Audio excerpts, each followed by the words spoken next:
¿Qué tal? Buenas tardes amigos de DBB Noticias. Los saluda como todos los días desde la ciudad de Londres, Pascual Raúl Zaratejil. Antes de comenzar, los queremos invitar como todos los días que entren a nuestro portal de noticias dbbnoticias.com, un portal que tiene el propósito único de mantenerlos bien informados de los distintos acontecimientos locales, federales e internacionales que le van dando la vuelta al mundo y a nuestro estado. Y comenzamos compartiéndoles que con una inversión de 2.8 millones de pesos, fueron rehabilitados 9 inmuebles y 2.627.49 metros cuadrados en la fachada de la calle 6 Norte entre Avenida Juan de Palafox y Mendoza, como parte de las acciones del gobierno del estado para recuperar espacios históricos de la capital, mejorar el entorno urbano y fortalecer las condiciones de seguridad, bienestar y desarrollo turístico. Otro tema más de nuestro estado es lo que pues, se refiere ante los deslaves ocurridos en horas recientes en la localidad de Xonaticatlán del municipio de Tlaola. El sistema estatal CEDIF brindó asistencia a más de 70 familias afectadas mediante el programa de atención alimentaria a personas en situación de emergencia o desastre. Otro tema interesante es lo que ocurre con la presidenta Claudia Sheinbaum, ya que, bueno, hablando del visado y los problemas que está enfrentando políticamente, la presidenta presumió que ella tiene una visa especial para viajar a Estados Unidos en medio de la crisis entre México y Estados Unidos, especialmente con Andy López Beltrán, al haber sido revocada su visa. La empresa Atera Energy realizó dos anuncios. El primero es el inicio de sus operaciones en México, mientras que el segundo es una inversión de $500 millones durante los próximos 5 años para desarrollar soluciones de generación de energía y eficiencia energética. Temas también internacionales es que, bueno, muchos hemos visto este año ha sido demasiado complicado en materia de terremotos, no solamente en México, en Latinoamérica, sino en el mundo en general. Y bueno, el último de las grandes catástrofes fue lo que ocurrió en Colombia. Y bueno, de originaria de ahí, Shakira ha visitado por sorpresa la ciudad de Quibdó, la capital de Choco, una de las más afectadas por el terremoto que arrasó con varias zonas de Colombia el pasado 10 de agosto. Como recoge las medidas en su visita durante su visita, la cantante colombiana ha anunciado una inversión de $1 millón para llevar a cabo las labores de reconstrucción de la mano de su fundación Pies Descalzo y de la promotora de sus conciertos Live Nation, con el fin de poner en marcha nuevas escuelas después de que varios de los colegios fueron sepultados por el sismo. ¿Qué ocurre en Estados Unidos? Ya que a la Fiscalía norteamericana, pues Meta volvió adictos a los menores de edad y se aprovechó de ellos, sostuvo este martes la fiscal de California en el comienzo de un juicio contra el gigante de redes sociales acusado de diseñar deliberadamente a Instagram y Facebook para conseguirlo. Ante un tribunal federal de Oakland, una coalición de estados exigen a Meta que pague $200 millones en multas por utilizar tecnología diseñada específicamente para fomentar la adicción entre adolescentes. Temas del estado de Puebla también es que la empresa Volkswagen de México y su sindicato acordarán una prórroga de 5 días para continuar con las negociaciones sobre la inversión contractual y salarial, con lo cual se evitó que estallara la huelga antes del 18 de agosto. La madre y el padrastro de una niña de 2 años y 8 meses fueron detenidos en Nuevo León como parte de la investigación por el feminicidio de la menor, quien murió después de ingresar gravemente lesionada a un hospital de Monterrey. La Fiscalía General de Justicia del Estado informó que ambos son señalados por su presunta agresión. Los niños fueron identificados como Itzel Zulema N., de 23 años, y José Antonio, de 26, quienes fueron ubicados cuando viajaban en una motocicleta. Y como todos los martes, tenemos a nuestro invitado al doctor Silvino Vergara Nava, el cual agradecemos que nos envía una cápsula, así como también pues este recordatorio de lo que representa Parmenas Radio para la comunidad legal, estudiantil, de contabilidad y que ofrece estas especialidades. Doctor, ¿qué tal? ¿Cómo está? Muy buenas tardes. ¿Eres abogado, contador, administrador o asesor de empresas? La especialidad en interpretación jurídica de Parmenas Centro de Estudios te ayudará a comprender, analizar y aplicar correctamente las normas jurídicas en un entorno cada vez más complejo. Fortalece tus habilidades de argumentación, interpretación legal y toma de decisiones. Aprende a construir estrategias más sólidas, reducir riesgos y brindar soluciones con mayor certeza jurídica. Hoy, más que conocer la ley, es indispensable saber interpretarla. Inscríbete a la especialidad en Interpretación, Argumentación y Redacción Jurídica de Parmenas Centro de Estudios y lleva tu desarrollo profesional al siguiente nivel. Parmenas Centro de Estudios. Antes de entregarle la responsabilidad de un asunto jurídico, fiscal o empresarial a alguien, pregúntate, ¿realmente es un especialista?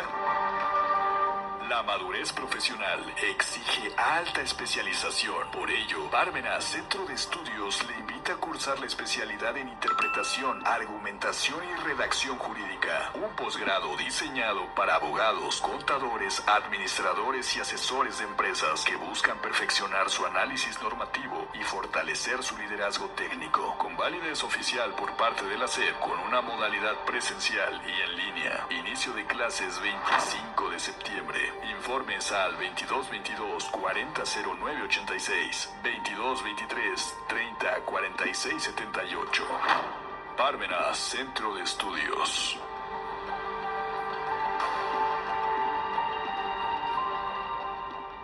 Vamos a platicar hoy de la Unidad de Inteligencia Financiera, las facultades que tiene y bueno, pues sobre todo particularmente la Unidad de Inteligencia Financiera de la Secretaría de Hacienda y Crédito Público.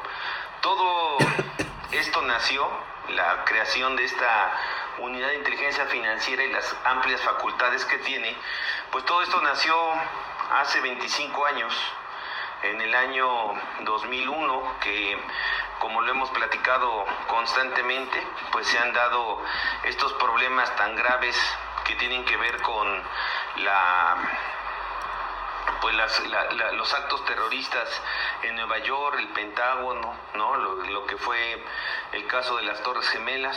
Todo esto modificó la estructura jurídica y hemos platicado porque al final del camino, después de todas las investigaciones que se hicieron, pues se dieron cuenta que quienes cometieron todas esas atrocidades fue desafortunadamente las autoridades, los ciudadanos de a pie, ¿no? Es decir, quienes tomaron los aviones, pues eran personas que ni siquiera se habían sospechado de esa posibilidad, ¿no? No fueron exmilitares, no fueron militares en activo, no eran guerrilleros ya muy, digamos, preparados técnicamente, sino que eran cualquier ciudadano de a pie. Y esto pues rompió con la estructura del sistema jurídico, porque entonces pues se asumió que cualquiera puede cometer uno de estos actos terroristas, y entonces estos actos terroristas pues representan que tengan recursos económicos para capacitar a esas personas, recursos económicos para la ideología sobre estas personas, recursos económicos para subirlos a un avión, para pagar los pasajes, para todas estas cosas. Por lo tanto, pues lo que se trató de hacer fue cerrar la llave sobre esta situación, y la manera de cerrarla fue pues combatir el financiamiento al terrorismo, y eso fue lo que se trató de hacer desde el año 2001 con estas experiencias mundiales. Después fueron los ataques terroristas en Inglaterra, ¿no? En el tren de Inglaterra, en la estación de tren de Madrid, ¿no? Que pues estos tres eventos hicieron que toda la estructura jurídica en el mundo occidental pues se fuera modificando, porque finalmente pues si bien formaban parte de una organización terrorista, pues el asunto es que estas personas eran ciudadanos comunes y corrientes, y por eso es que para evitar esta situación, pues entonces nació el sospechosismo, que bueno, de hecho ya estaba establecido tiempo antes, pero digamos que este fue el parteaguas para el sospechosismo, y entonces empezaron a crear regulaciones que trataban de evitar este tipo de medidas, ¿no? En Estados Unidos esto empezó en la década de los 80, cuando trataron de combatir el narcotráfico, ¿no? Y entonces empezaron también a establecer regulaciones muy específicas al respecto de estos temas, ¿no? De lo relacionado al financiamiento al terrorismo, evitar el financiamiento al terrorismo. Y con esto pues también el delito de lavado de dinero. En México fue tan importante esta medida que el delito de lavado de dinero, que era un delito fiscal, pasó a la materia del Código Penal Federal. El efecto pues es muy grande porque no son las autoridades fiscales las que van a estar buscando nada más quién comete ese delito, sino que las autoridades en el ámbito de la persecución punitiva, ¿no? En general, ¿no? El que busca contrabando, el que busca secuestro, el que investiga sobre estos temas, pues también va a investigar sobre el delito de lavado de dinero. Y en ese sentido, pues tenemos que el delito de lavado de dinero, pues va a representar entonces, pues uno de los delitos de mayor importancia actualmente. Incluso lo hemos dicho de broma, que pareciera que se pueden morir 15 personas, ¿no? Atropelladas por ahí, pero lo que no puede suceder es el delito de lavado de dinero. Se persigue más el delito que si alguien se le ocurrió indebidamente pues cometer esos homicidios. Pero bueno, el asunto es que a los gobiernos de los países pues se les empezó a obligar a establecer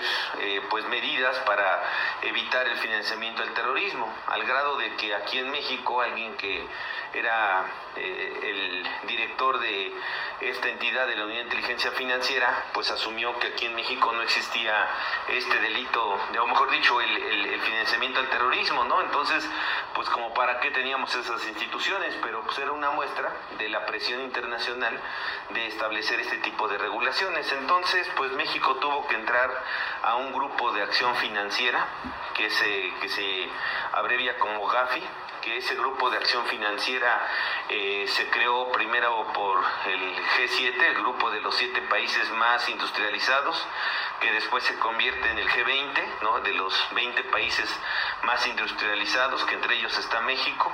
Y bueno, pues obligan entonces a muchos de estos países, estas naciones, incluso países que no forman parte de este grupo, pues a crear sus unidades de inteligencia financiera, a regular su ley que establezca pues la vigilancia para evitar el lavado de dinero. Y bueno, pues ustedes saben que incluso la primera propuesta o la iniciativa de la ley para combatir el lavado de dinero, pues se llamaba la ley para combatir el lavado de dinero y el financiamiento al terrorismo, que al final pues lo quitaron porque pues por ahí del 2012 pues no había esa actividad, o no estaba demostrado que existieran esas actividades de financiamiento del terrorismo. Por lo tanto, pues se quedó nada más como ley federal para prevenir e identificar operaciones con recursos de procedencia ilícita, ¿no? Que es propiamente el delito de lavado de dinero, ¿no? Entonces se implementó la Unidad de Inteligencia Financiera en los tiempos del presidente Fox, más por una situación, repito, de presión internacional, y pues ahí está entonces esa institución que lo que trataba prácticamente de hacer era plantear una serie de medidas que fueran encaminadas a tratar de evitar este tipo de financiamiento, perseguirlo. Y bueno, pues esta Unidad de Inteligencia Financiera se siguió por parte de la Secretaría de Hacienda. La Fiscalía General de la República, lo que era la Procuraduría General de la República, pues también creó su unidad de inteligencia financiera. El error que existe aquí en este país, como muchos errores, es que pues se permitió que los estados también tengan su unidad de inteligencia financiera, y pues se ha desviado y se ha convertido esto en una persecución política. Eso es lo que ha sucedido con ese organismo, ¿no? Se ha vuelto una medida política más que una medida financiera, y entonces se ha perseguido a los enemigos políticos. Y bueno, pues eso es lo que ha sucedido al respecto con esta medida. Y entonces lo que está sucediendo actualmente pues es que estamos ante la presencia de una serie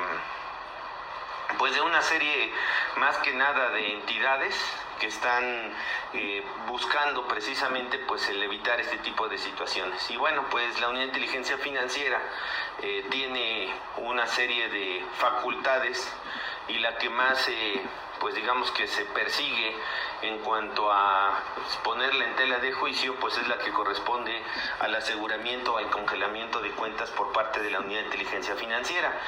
Aquí no es un tema en el que estemos hablando respecto a que se está se están congelando las cuentas porque se deban impuestos, ni porque exista un adeudo, ni porque exista un crédito fiscal que no se ha cubierto, o porque se tenga un crédito fiscal que se perdió el juicio y que se tenga que cubrir ese adeudo, sino aquí es precisamente para congelar esos recursos, para evitar que se siga generando pues este financiamiento, o bien el delito de lavado de dinero, o bien el financiamiento a actividades ilícitas, precisamente por eso.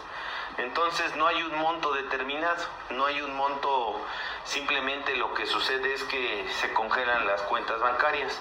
Y bueno, pues el problema que hemos tenido con las instituciones bancarias es que, pues si analizamos quién tiene más pavor al respecto, pues diríamos que a lo mejor tiene más pavor las instituciones bancarias que los propios ciudadanos de a pie respecto al congelamiento de las cuentas bancarias. Hoy desafortunadamente parte de lo que pudiéramos decir que hay una incertidumbre generalizada es en relación con este tema del congelamiento de las cuentas bancarias, y los primeros que salen pues digamos atemorizados son las instituciones bancarias, porque cuando ven movimientos atípicos pues lo primero que hacen es pedir un cuestionario, y en ese cuestionario lo que hacen es ponerlo a análisis de sus jurídicos, de sus departamentos encargados de eso, y ya después sueltan al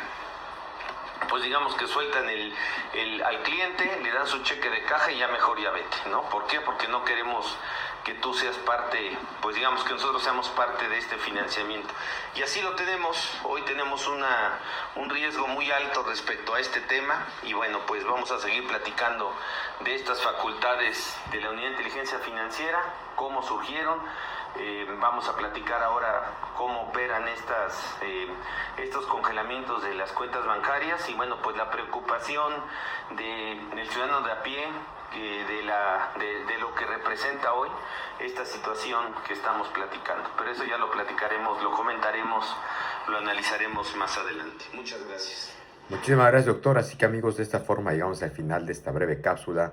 Como siempre les queremos agradecer. Antes de despedirnos, los invitamos como todos los días a que le den like, compartan, dejen sus comentarios y nos escuchamos mañana con noticias frescas antes que los demás. Hasta la próxima.